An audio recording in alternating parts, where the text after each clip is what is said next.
Aleluia. Pode se sentar. A graça e a paz, queridas. Tudo bem com vocês? Tá tudo bem, tá tudo ótimo, né? Aos pés de Jesus fica tudo ótimo, tudo maravilhoso. Que alegria estar com vocês aqui, é um privilégio para mim, para o João, a gente poder estar com vocês nesse tempo especial que vocês separaram para se aquietar aos pés do Senhor. E eu me junto a vocês para juntas nós nos aquietarmos aos pés do Senhor. De volta ao lar. É tão interessante a gente perceber o que Deus está fazendo. Nós temos vivido dias desafiadores e o Senhor está acenando para nós, nos chamando. Chegai-vos a Deus e Ele se chegará a vós outros. E o Senhor está querendo nos atraindo, que Ele quer nos fortalecer, nos capacitar. E muitos de nós permanecemos amedrontadas ou distraídas, porque não percebemos que o Senhor está nos chamando para nos assentarmos à mesa com Ele. O Senhor não tem filhas prediletas, mas tem as filhas que preferem estar à mesa dele do que em qualquer outro lugar. E certamente essas filhas vão desfrutar de coisas, não porque Deus protege uma mais do que a outra, ama uma mais que a outra, não, o amor de Deus está liberado para nós em Cristo Jesus, e Ele nos convidou para a mesa. Mas será que temos nos assentado? Será que temos nos achegado para nos banquetear da mesa do Senhor? Vale a gente lembrar, gente, que nós nascemos condenadas. Nós nascemos mortas nos nossos delitos e nos nossos pecados. Todas nós. Nós herdamos pelo DNA a queda, que nos separou de Deus. Então, por mais que você tenha uma família estruturada, tudo bonitinho, tudo direitinho, você cresceu, às vezes vivendo a religião, aprendendo um bom caminho, você precisa nascer de novo. Nós tínhamos, o homem e a mulher tinham um relacionamento pleno com o Criador, no jardim. E eles receberam uma advertência do Senhor quanto à maneira que eles deveriam viver.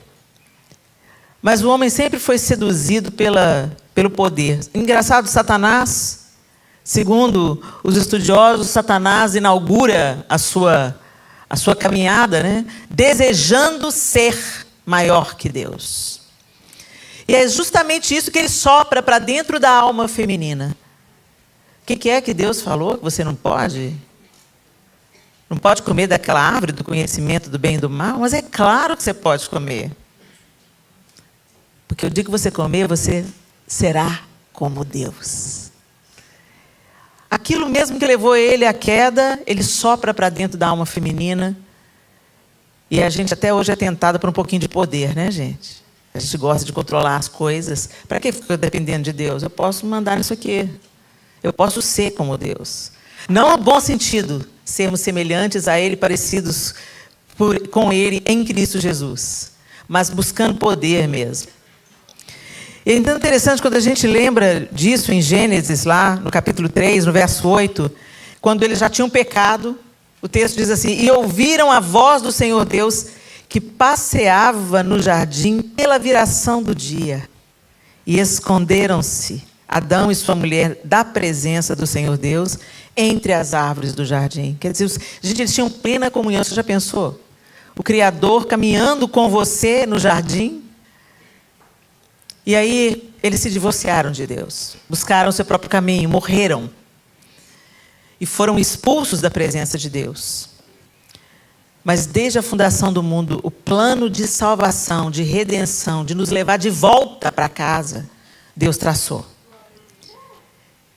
E Ele envia o seu único Filho para nos reconciliar com Ele. Reconciliação fala de relacionamento. Aquela pessoa que eu preciso de reconciliar com ela, porque eu estou brigada com ela, eu estou separada dela, eu estou divorciada dela. Então houve reconciliação, a gente fez as pazes. E agora a gente volta a se relacionar. Então Deus envia Jesus para que o sacrifício dele expiasse a culpa que era nossa e nós nos tornássemos novamente aptos a entrar na presença de Deus como era no jardim. Jesus reconstrói esse caminho, por isso que ele diz: eu sou o caminho, a verdade e a vida. Ninguém vem ao Pai a não ser por mim. Ele, em outras ocasiões, ele fala: eu sou a porta. Então, ele é o caminho. Tudo que Deus tinha que fazer para nos ter de volta, ele fez. É como se Jesus falasse: vocês estavam perdidos, mas agora eu reconstruí a ponte que tinha sido interrompida, a ponte que foi derrubada pelo pecado. Agora está aqui a chave de casa, pode voltar. Mas a gente não volta. Vamos lá para Lucas, capítulo 15. Abra sua Bíblia comigo. No Evangelho de Lucas, capítulo 15, e nós vamos ler a partir do verso 11.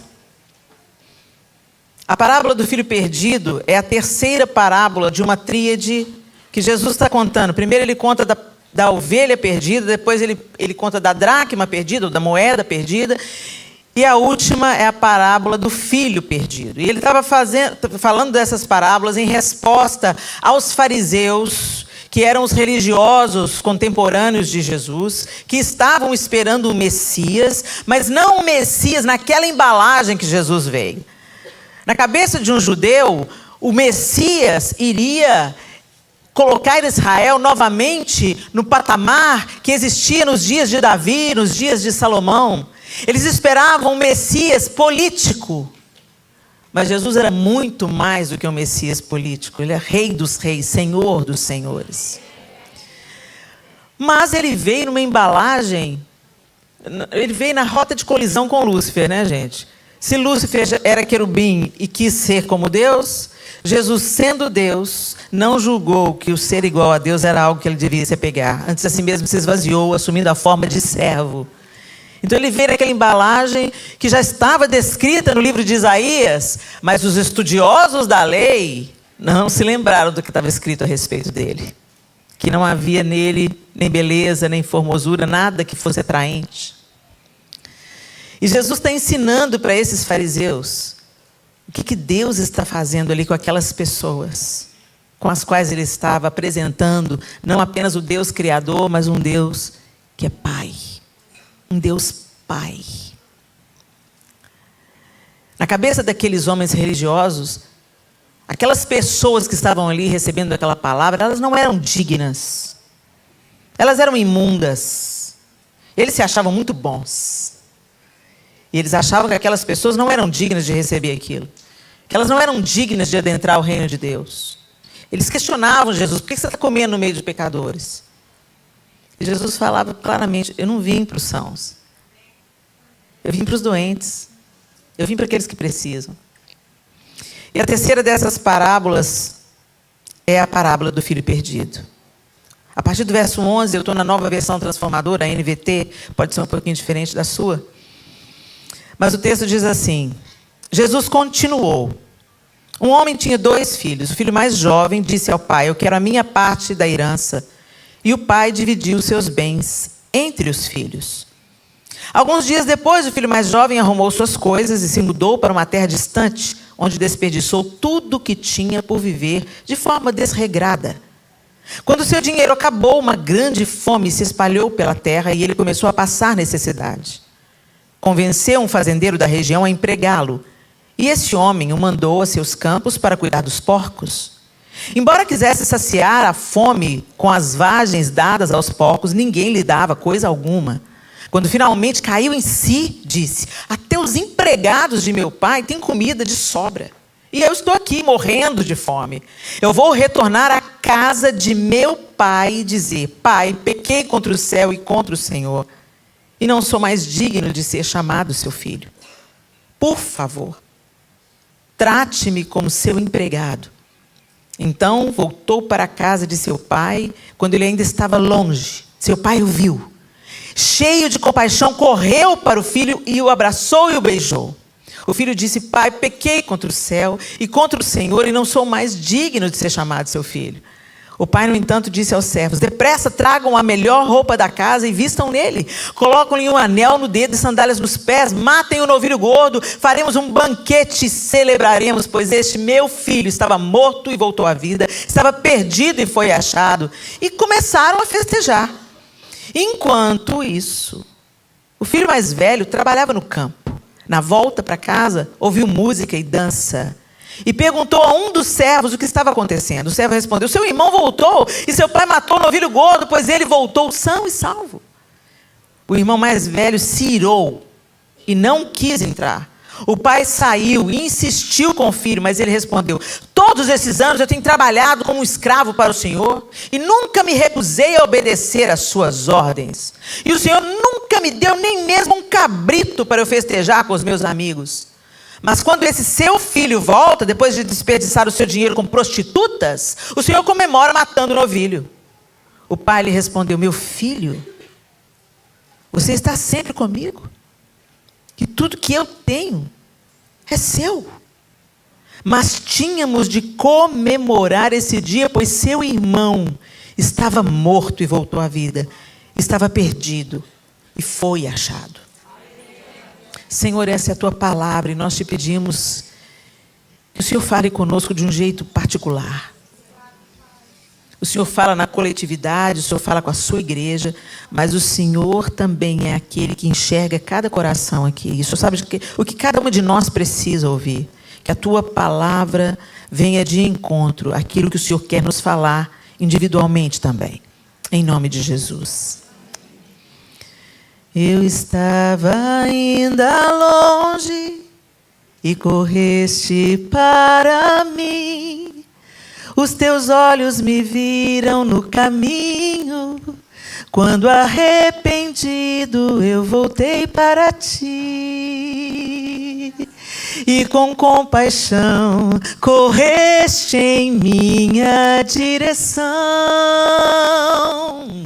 Com um beijo e um abraço, me deste teu perdão, meu Pai, meu Deus, meu Pai, meu Pai, Abba, Pai, novas vestes eu ganhei. Me deste um anel, mais que servo, filho do rei, vinho do melhor tonel. Meu Pai, meu Deus, meu Pai, meu Pai, Abba, Pai. O Senhor é Pai. Ele se revela através de Jesus como Pai. Até então, as pessoas chamavam Deus de Yahvé, o Criador. Mas Jesus, quando vai ensinar os seus discípulos a orar, ele fala: quando vocês orarem, vocês vão orar assim: Pai nosso que estás no céu. Pai nosso. A gente olha para essa história que Jesus está contando, desenhando para os fariseus e para nós, aqui no século 21. 2 filhos. O mais jovem pede a herança. Já era maldição. O simples fato, daquele contexto cultural, de um filho pedir ao pai a herança com o pai vivo, isso era uma afronta, uma desonra. Mas o texto não fala nada que o pai questionou, amaldiçoou. Diz que ele repartiu a herança. E é tão interessante que essa parábola, ela nos mostra também o filho mais velho. O filho que ficou em casa. E quando ele vê uma festa acontecendo na casa dele, quando ele volta do campo onde estava trabalhando, ele não adentra a própria casa procurando saber o que estava acontecendo. Ele chama um empregado e pergunta para um empregado o que está acontecendo na casa dele. Você faria isso? Você sai do culto aqui agora, vai chegar na sua casa. Quando você chega na sua casa, aquele cheirão de churrasco, um tanto de carro na frente, um festa, uma conversação. O que está acontecendo lá em casa? Você apressa os seus passos, você quer saber qual é o motivo da alegria, qual é o motivo da festa. Mas esse aqui não. Eles chamam o empregado. Ele era filho, gente? Era. Ele estava com o pai, na casa do pai? Estava. Mas não tinha intimidade com o pai. Não tinha relacionamento. Ele era só um servo. Ele era filho, mas tinha cabeça de empregado. E ele só se relacionava com o pai através de outro empregado. Deus às vezes quer falar com a gente na intimidade, no nosso quarto, quando nos debruçamos sobre a palavra dele, mas a gente prefere procurar o profeta. A gente sempre está querendo se relacionar com Deus através de alguém. Põe a mão na minha cabeça, ora por mim. Gente, é maravilhoso nós orarmos uns pelos outros, é bíblico. Mas acontece que as pessoas, elas não assumem a autorresponsabilidade de caminhar em direção a Deus e não apenas se utilizar dele, mas se relacionar com ele. Então aqui está apresentado para nós nessa parábola 2 tipos de filhos. Um que priorizou os prazeres do mundo. Um que não quis saber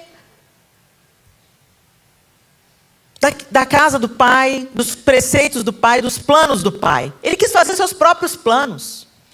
Ele quis pegar só o que o pai podia dar e ir viver com aquilo que o pai dá, mas da sua própria maneira.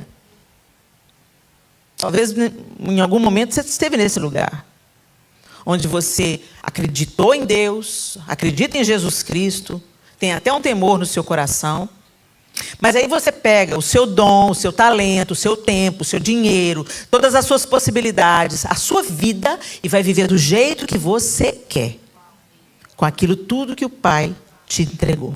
Porque você só está viva, minha linda, porque Deus te deu vida. Você só respira, porque Deus é que te dá vida. Eu acho uma graça das feministas falando assim, meu corpo, minhas regras. Você consegue fazer seu cérebro funcionar? É você que faz o seu coração pulsar no seu peito?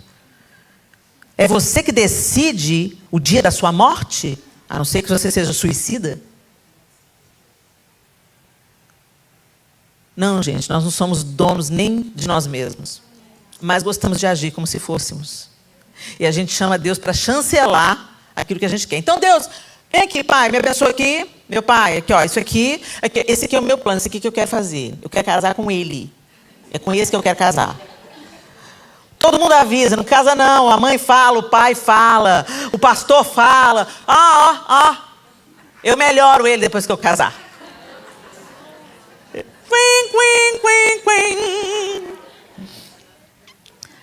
Eu estou ilustrando aqui um exemplo, mas a gente é especialista em pegar a herança de Deus e desperdiçar vivendo dissolutamente. A gente vai vivendo a nossa vida e tal. Aí, por alguma circunstância, um dia a ficha cai. Porque, gente, a balada supre por um tempo, o sexo supre por um tempo, a vida longe pode até suprir por um tempo. Mas chega o dia do vazio existencial. Nada preenche. A profissão não preenche, os filhos não preenchem, o casamento não preenche, o dinheiro não preenche. Coisas legítimas não preenchem o vazio no coração humano que só Deus preenche. Nós não somos completos se estamos separados do nosso Criador. E aí, o que me chama a atenção é que ele não se achava digno. Ele se lembra que na casa do pai ele tinha tudo. Ele se lembra que os empregados na casa do pai dele viviam como filhos. E ele fala assim, eu nem preciso ser filho, pisei na bola. Eu pisei na bola. Então eu vou me apresentar para o pai e vou falar, me deixa voltar como empregado. Nem precisa ser como filho, porque eu não sou digno de ser chamado seu filho. Eu desperdicei a minha vida, desperdicei a herança que eu ganhei. Eu estou destruído, estou detonado, estou todo arrebentado. Me aceita como um funcionário. porque já vai estar bom para mim. E ele ensaia o discurso. E o texto diz que o pai, quando viu no caminho, se antecipou. É assim que Deus faz com a gente. A gente dá um sinal que a gente precisa dele e ele se apresenta com perdão, com misericórdia, com graça, com sustento, com livramento, com reconciliação. Ele vem ao nosso encontro. Mas entenda, houve um despertar nesse menino. E quando ele decidiu voltar, o pai faz a parte mais difícil do caminho. E ele falou direitinho, o mesmo discurso para o pai. Mas o pai nem deu ouvido. Ele já virou para os servos: traga a melhor roupa, traga sandálias. Ele tira as roupas imundas daquele filho, coloca vestes de justiça. Ele coloca um anel que te dá uma identidade, o brasão da família. Você voltou a ser filho, você é filho, você não é empregado, meu filho. Você tem a minha marca, o meu anel. Calça os seus pés, você não vai mais andar de qualquer maneira, sendo ferido por caminhos tortuosos. E não para por aí, ele dá uma festa. Ele se alegra, o pai se alegra. Gente, Deus fez isso por nós em algum momento da nossa vida. Ele se alegrou com o nosso despertamento, com a obra que o Espírito Santo fez em nós. Você pensa que você entendeu a cruz de Cristo pelo seu intelecto? Foi uma obra do Espírito em você. O Espírito Santo que age sobre o planeta te apresentou Jesus Cristo como Filho de Deus, te atraiu de volta para os caminhos, para a casa do seu Pai. E muitos vêm, mas mesmo recebendo vestes novas, uma nova identidade, a restauração da identidade, porque só em Deus a nossa identidade realmente é restaurada. Não é os coachings que vão te ajudar com isso. Eu respeito os coaches, eles são ótimos profissionais na área deles. Mas a restauração da nossa identidade não vem pela repetição de algumas coisas. Vem pela compreensão da obra da cruz restauradora, que nos leva de volta ao jardim e à intimidade com Deus. E à medida que desfrutamos dessa intimidade com o Pai, então a personalidade do filho primogênito também vai sendo forjada em nós. Nós vamos nos tornando, pela obra do Espírito, semelhantes a Jesus. E é isso que é ser cristão. Ser cristão não é ser um frequentador de igreja evangélica. Ser cristão não é andar com uma cruz na camiseta. Ser cristão não é falar: sangue de Jesus tem poder, misericórdia, queima. A gente fala o crentez fluente, né, gente? Mas ser cristão é ter a vida de Cristo fluindo de você. A cada dia mais a obra do Espírito vai formando Cristo em nós. O apóstolo Paulo, orando pelos Gálatas, ele fala: eu estou gemendo para que Cristo seja formado em vocês. Esse que era o objetivo do apóstolo Paulo, não apenas fundar igrejas, mas atrair ao Senhor aqueles filhos reconciliados que iriam manifestar a face do filho primogênito, a face de Jesus. Os cristãos no mundo, nós deveríamos ser a face de Jesus nesse mundo. Mas sabe por que a gente vive aquém disso, gente? Porque a gente fica na superficialidade do serviço religioso. É mais fácil a gente trabalhar para Deus do que ser filho dele.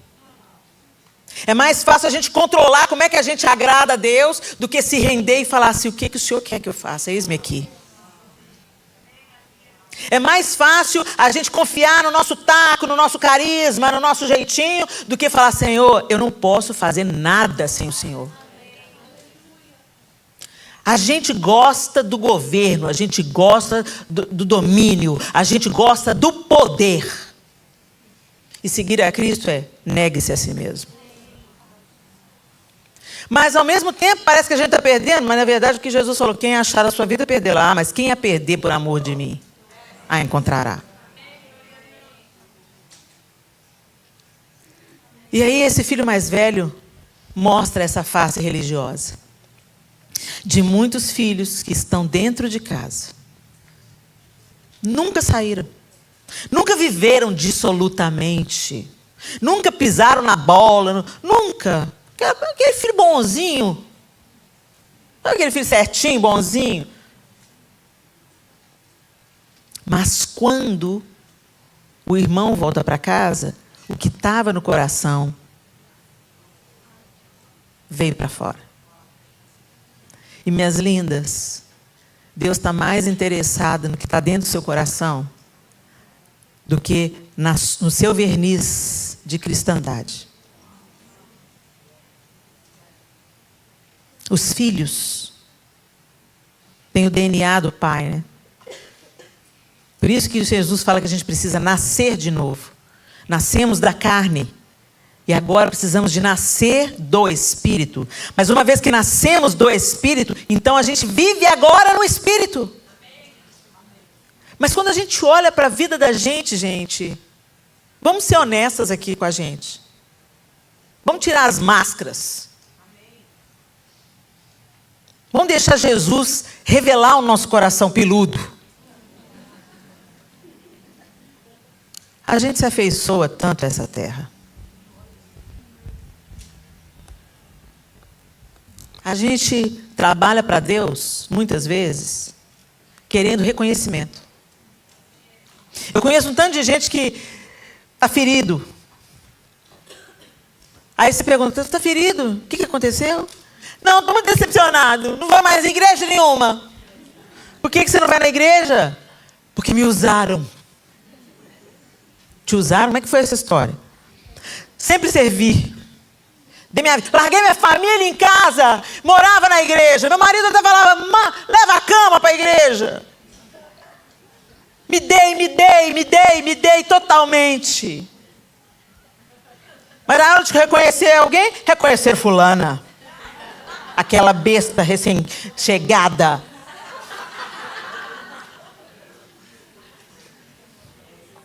Meu Deus.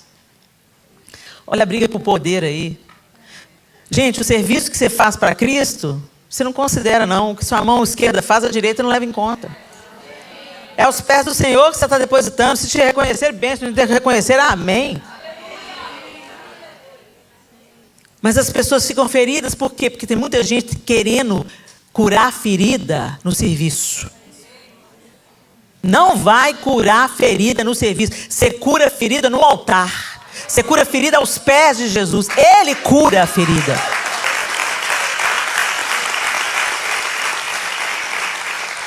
Mas aí a gente varre a ferida para debaixo do tapete assim. Já passou, ficou no passado. Ficou no passado nada. Aquilo ali vai ficar ali. Na primeira oportunidade, sai para te pegar. E as pessoas ficam dentro da igreja, nos relacionamentos interpessoais, querendo aprovação, querendo valorização. Ok, gente, nós somos seres humanos, nós precisamos de aceitação, de receptividade. Ok, mas não é isso que deve nos controlar na igreja. O Senhor tem que nos governar. E quando nós estamos num relacionamento com o Senhor, é isso que Ele vai fazendo, Ele vai trocando o fardo. Ele vai tirando o nosso fardo e colocando o dele. Quando Ele fala, o meu fardo é leve e o meu jugo é suave. Gente, debaixo de um jugo de boi normalmente tem dois.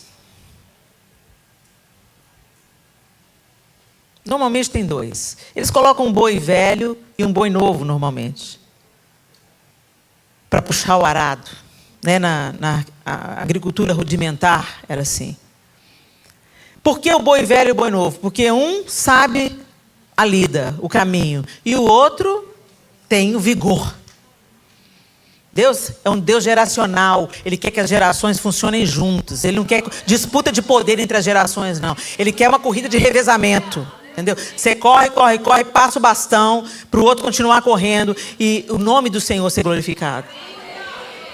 Mas quando a gente pensa nessa figura do jugo, imagina Jesus colocar você debaixo do jugo que Ele também está. Ele sabe o caminho. Então você não precisa se preocupar para onde ele vai te levar. O fardo dele é leve. Então por que a gente está tão cansada? Por que a gente está tão preocupada? Porque quando você começa a ver as notícias, você tem taquicardia. Você viu? O Mark Zuckerberg está construindo um bunker. Ele sabe de coisa que a gente não sabe. Anticristo vem aí. Anticristo vem aí. Vamos juntar comida, água. Vamos. A tampa da chaleira vai voar. E vai, gente. A profecia diz que vai. Não é o Mark Zuckerberg, não. A palavra de Deus diz que vai. E quando o caos estiver instaurado, vem um avivamento. Porque você sabe, é na tragédia que o povo se volta para Deus. É ou não é? Depois do 11 de setembro, no fim de semana seguinte, as igrejas em New Jersey, em Nova York, estavam abarrotadas. Depois a vida toma o seu rumo, tudo vai voltando ao normal, e as pessoas vão retomando a vida esquecendo de Deus. E muitos de vocês vieram do Brasil, crente. Mas chegou aqui...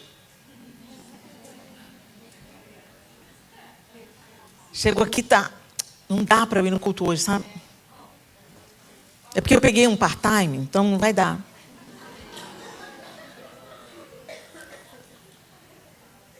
E não é só no serviço na igreja, não.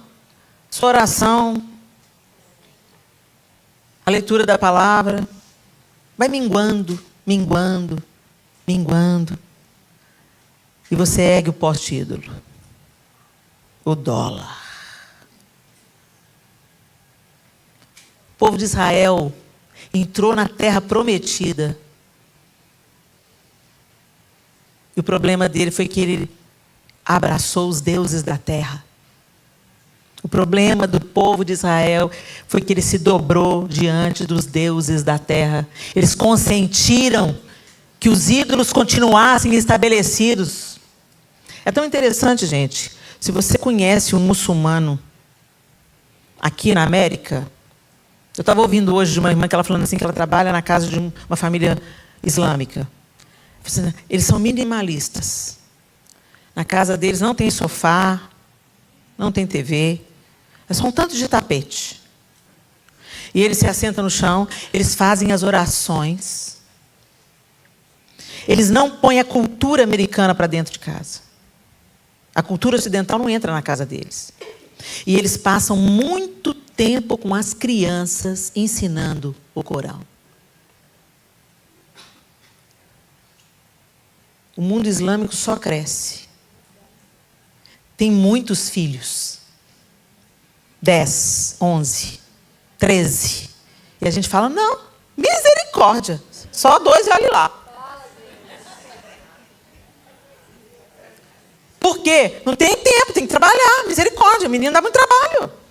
A Bíblia fala o quê? Herança do Senhor são os filhos. O fruto do ventre é seu galardão.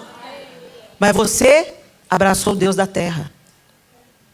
Aqui, na cultura americana, 16 anos, sai de casa. Na cultura do Islã, casou, constrói sua casa aqui em cima.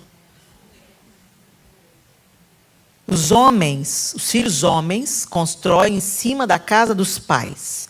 As filhas mulheres vão para a casa da sogra. A cultura familiar só se fortalece. O que a avó fala, a mãe confirma. O que a mãe fala, a avó confirma. Os laços familiares são estreitos, ligados. O que é externo não entra. E nós aceitamos tudo. Abraçamos tudo, nos curvamos diante de tudo. Por quê? Porque a gente está vivendo a religião e não o relacionamento. Porque quando você vive o relacionamento, Deus vai te governar. A gente chama Deus de Senhor, mas Ele é nosso Senhor. Nós nos submetemos pertencemos totalmente a Ele. Nós temos abraçado a cultura bíblica. O que o Senhor fala para a gente valorizar na Bíblia, a gente valoriza. A gente tem obedecido nas pequenas coisas, como filhas. Temos guardado a nossa língua da maldade, da maledicência. Temos guardado os nossos olhos de contemplarem a impiedade.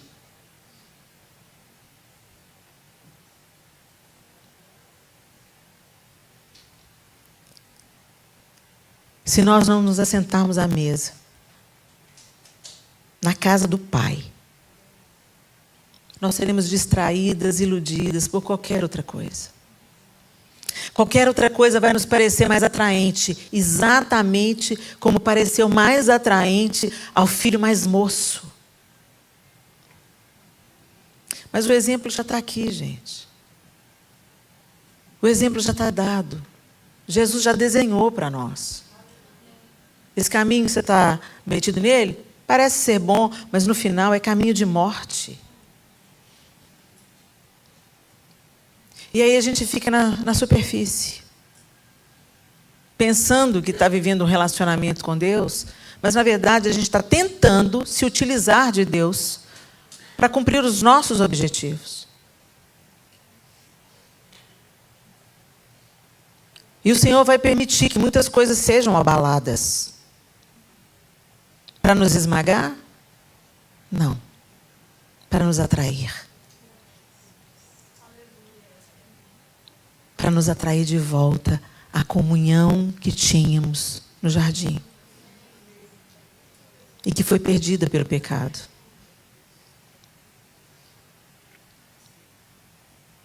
A gente não estuda a Bíblia. Nosso devocional, até se você pensar, devocional é o momento que você vai, e a sua leitura devocional, normalmente, quando você vai para a sua leitura devocional, é diferente do estudo. Você vai para a leitura devocional buscando extrair da palavra de Deus alguma coisa para confortar o seu coração. Alguma coisa para aliviar o peso, alguma coisa para te dirigir naquele dia, alguma coisa para te inspirar. É uma leitura buscando inspiração. E é levada? É, porque a palavra de Deus é inspiradora. Ela pode trazer cura para você? Pode. Porque a palavra de Deus tem esse poder.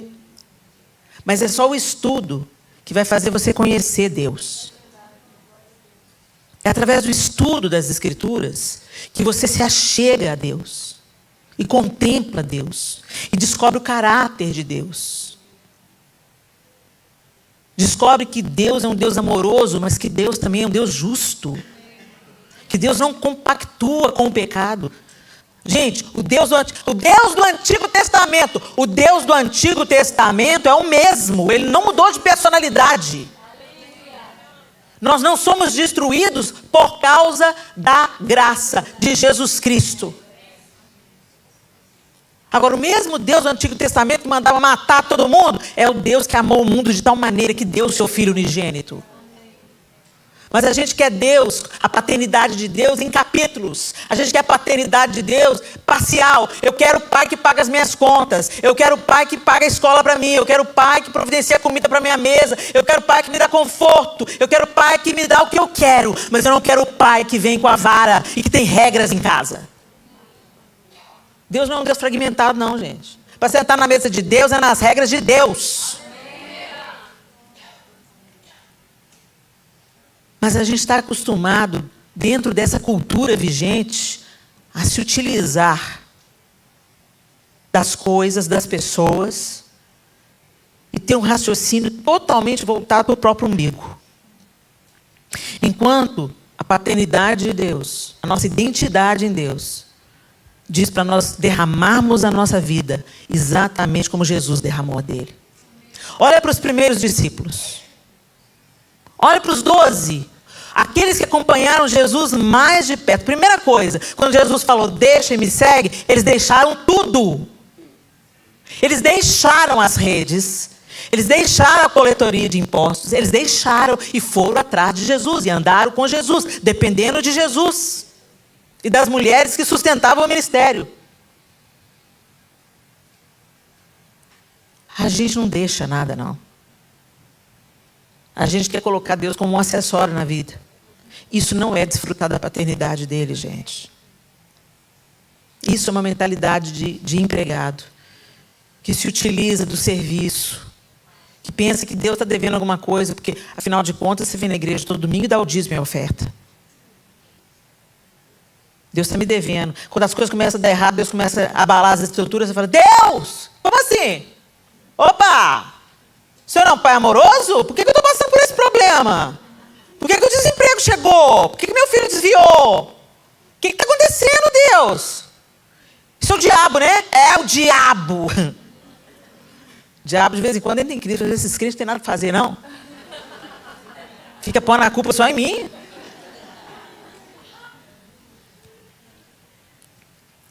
Quantas consequências a gente traz para a nossa vida? Porque não nos assentamos à mesa. Porque não conhecemos o Pai. Por que 2 dos meus filhos conhecem mais histórias? Que eles investem tempo. Eles preferem estar perto. Você prefere o quê? O que você prefere?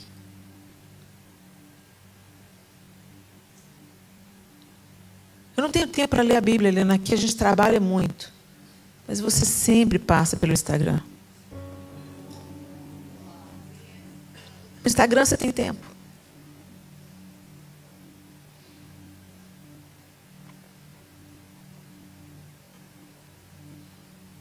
Volte para casa. Mas volte para casa mesmo. A casa do Pai não são essas paredes. Aqui é um lugar maravilhoso, onde o corpo de Cristo se reúne. Mas a gente não é corpo só aqui dentro. A gente não faz parte do corpo só aqui dentro. A vida da gente não deve ser fragmentada. A minha vida secular e a minha vida na igreja. Não, a vida é a vida em Cristo. E se a gente está em Cristo, a gente está em Cristo quando a gente está fazendo faxina, a gente está em Cristo quando a gente está estudando, a gente está em Cristo quando a gente está aprendendo inglês, a gente está em Cristo quando a gente vem na igreja, a gente está em Cristo quando a gente está dirigindo. A gente está em Cristo. Não tem jeito de desassociar. A gente vive um relacionamento. E não apenas conhece a história. Eu posso saber o seu nome. Se eu te fazer uma entrevista aqui agora, eu posso descobrir o seu nome, se você é solteira, se você é casada, se você tem filhos, se você não tem. Se você estuda, quanto tempo você está aqui nos Estados Unidos. Eu posso ter um tanto de informação sobre você. Mas para eu conhecer você, eu tenho que andar com você.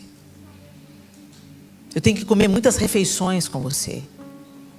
Eu tenho que ver a sua reação diante da vida. Eu tenho que te ver no dia bom, no dia que você está feliz, no dia que você recebe uma boa notícia. E eu tenho que te ver no dia mau, no dia ruim, no dia que as coisas não deram certo. É nessa caminhada que a gente vai conhecendo. E à medida que nós conhecemos ao Senhor, então seremos como Ele é. O mais é esforço religioso. Você confia no seu taco, você confia na sua justiça, você vai fazer na vida do seu jeito.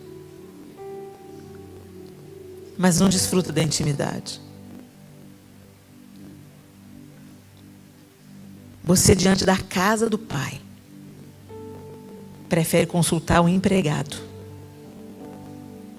do que adentrar as portas e perguntar para o Pai: Pai, o que está acontecendo? E isso resulta, como a gente viu aqui na parábola, num coração duro, impiedoso e ingrato. Por que ingrato, Helena? Você viu o que ele falou? O senhor nunca me deu nenhum cabrito. É? Mas lá no início da parábola,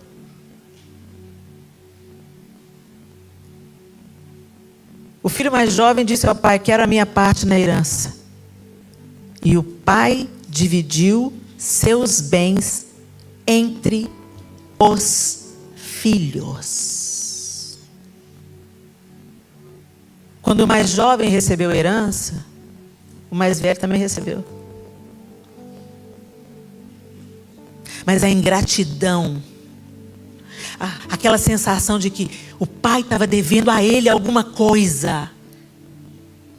Talvez você esteja nesse lugar, onde você vem para a igreja, você serve ao Senhor, você trabalha na igreja, mas tem uma insatisfação no seu coração. A coisa não está do jeito que você queria. Você ainda não chegou naquilo que você queria. E você fala: Deus, eu estou te pedindo tanto, eu estou te pedindo tanto. Eu estou buscando tanto, eu trabalho tanto. Por que o Senhor ainda não me abençoou com aquilo que eu quero? Por que o Senhor não me deu aquele trabalho? Por que o Senhor não me deu aquele modelo de carro? Por que o Senhor não me deu aquela casa? Por que o Senhor não me deu o filho, o casamento, sei lá o quê? Por que para outra o Senhor dá? O filho mais velho, que não conhece o pai, ele está sempre de olho na bênção que o irmão está recebendo. E ignora que é filho, que foi chamado para desfrutar a intimidade com o pai, e que tudo que é do pai era dele. O pai falou: tudo que é meu é seu. Buscai, pois, em primeiro lugar o reino de Deus, a sua justiça, as demais coisas serão acrescentadas. Mas muitas vezes a gente entra no relacionamento utilitarista. O pai entra pela porta e você vai saqueando os bolsos dele. O que você trouxe para mim? Você vai enfiando as mãos no bolso de Deus, enquanto Deus está querendo colocar os olhos dele nos seus olhos. Enquanto Deus está querendo te envolver no abraço dele, você está querendo sacar Deus como se ele fosse um caixa. Eu quero as suas bênçãos. Eu quero a sua providência. Eu quero o seu livramento. Eu quero a sua cura. Eu quero aquilo que o Senhor me pode dar. Isso não é relacionamento, queridas. Isso não é filiação, viver como filhas.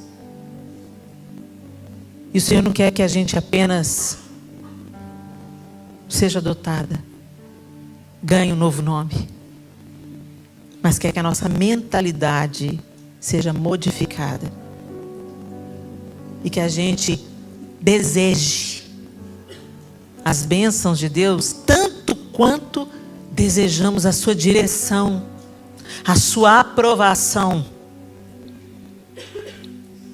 Desejamos obedecê-lo, porque sabemos que na obediência o Senhor ordena a sua bênção. Vai te custar tudo seguir a Cristo,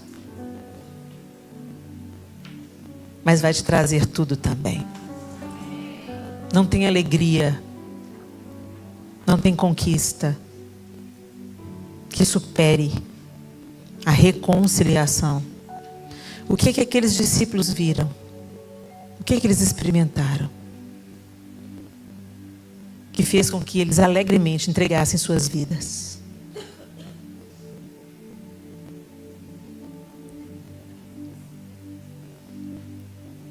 Que você não seja apenas uma trabalhadora, uma serva de Deus.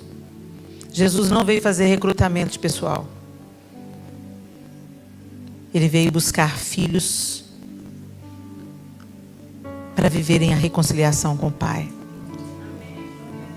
E quando a gente vive essa reconciliação, é vida na vida, é vida no lar, é vida na vida dos outros. A gente transborda na vida do outro. Tudo que nós recebemos não é só para nós. Tudo que o Senhor tem nos dado é para ser derramado na vida de alguém. Mas só entende isso as filhas que conhecem o Pai, que sabem que o DNA dele é dar. A gente está mais envolvido com o dar do que com o receber, com o partilhar do que com o reter, com o entregar do que com o cobiçar. Cuidado com os deuses da terra, gente. Às vezes você está se curvando diante de Mamon, que tem seus afetos, suas atenções, seus desejos e seu tempo. Prefiro o Pai. Vai por mim. O dinheiro não te mantém de pé no dia mau. No dia da notícia difícil do diagnóstico, Não é o que você faz que vai valer.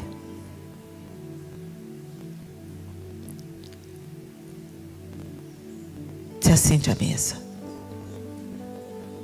Renuncie o que você precisa renunciar. Reorganize as prioridades. E não seja como o filho mais velho. Ele pensava que estava tudo bem.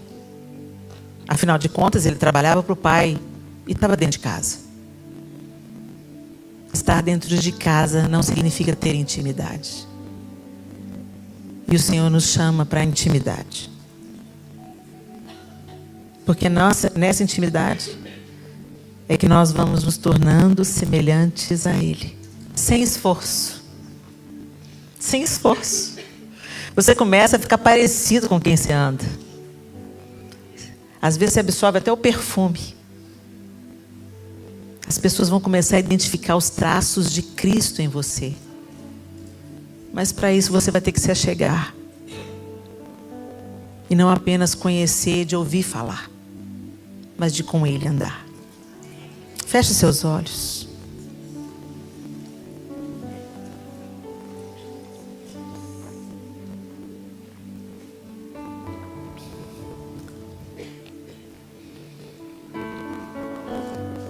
Lá em Apocalipse,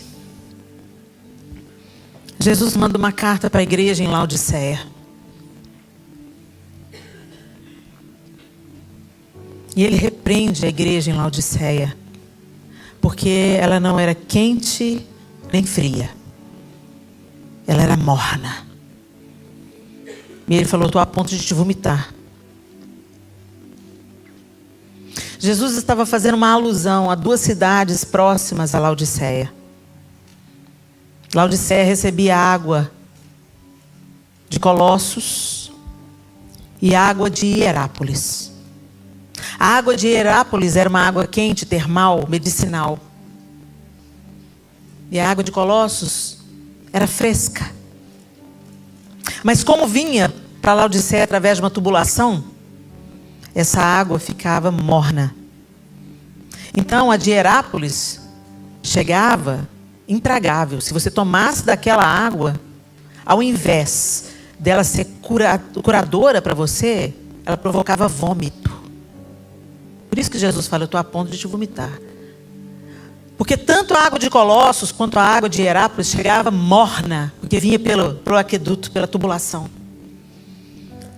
Não era uma água que refrigerava, nem era uma água que curava mais. Ela perdia suas propriedades. É por isso que Jesus faz essa comparação, porque os moradores de Laodiceia entendiam o que Jesus estava falando na carta. E às vezes nós somos assim, como Laodiceia. Laodiceia era uma cidade rica. Rica. Produzia lã negra, muito cara. E tinha medicina oftalmológica. Por isso que Jesus disse: você pensa que você é rica, mas você é pobre, cego e nu. Pobre porque não está na presença dele. Cego, você está confiando nos médicos de oftalmologia? Você está cega, cidade. Você está cega, igreja. Nu, não adianta vocês produzirem uma lã negra. Jesus está dizendo claramente: não me interessa vocês serem ricos.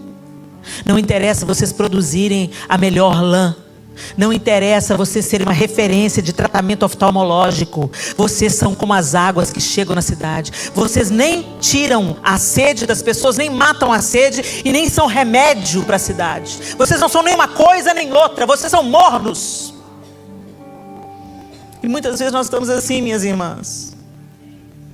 A gente está nesse país e a gente é morno. A gente não mata a sede, não apresenta o evangelho, não é resposta para tantos que estão aflitos nessa nação. A gente não ora para Deus trazer um avivamento sobre essa nação, que já foi um celeiro de missionários para o mundo inteiro. A gente só se utiliza da terra. E a gente também não é remédio. Nem trazemos refrigério, nem trazemos cura. Somos mornos. As filhas não são mornas. Os religiosos são. Porque os religiosos colocam seus olhos nas suas conquistas materiais, nos privilégios que desfrutam, nos lugares que frequentam, nos carros que dirigem, nas roupas que vestem, nas bolsas de marca. Como Laodiceia fazia. Ela se achava grande, porque tinha tudo do bom e do melhor.